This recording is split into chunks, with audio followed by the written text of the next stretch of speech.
In the barren wilderness, far from the comforts of his homeland, Abraham embarked on a journey of faith. He left behind everything he knew, his city, his people, his past, all because of a promise from a voice he could not see, but deeply trusted. As the night fell, Abraham gazed at the stars, each one a reminder of the promise made by God.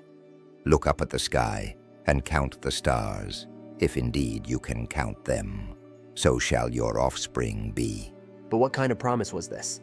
Could one man with no child of his own truly become the father of nations? Day after day, Abraham held on to the promise. Through trials and doubts, his faith never wavered. But as the years passed, the question grew. How could he be the chosen one when he was still childless? Was this a test of his faith, or was there something more? One night, God appeared to Abraham in a vision, commanding him to prepare a covenant offering. As Abraham obeyed, a deep sleep fell upon him, and in the darkness, God revealed his promise.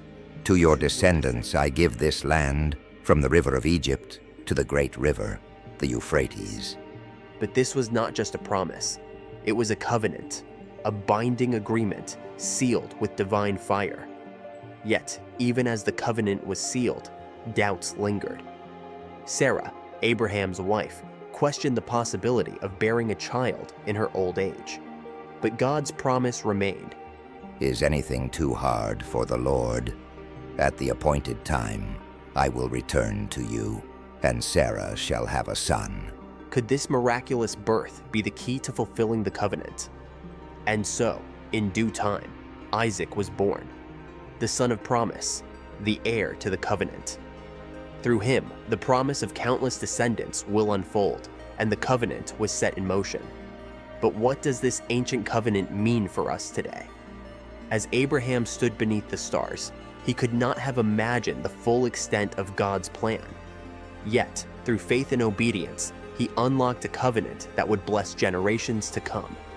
The question for us today is, how can we activate such a covenant in our lives?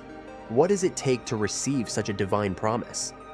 Perhaps the answer lies not just in believing, but in walking the path of faith, just as Abraham did.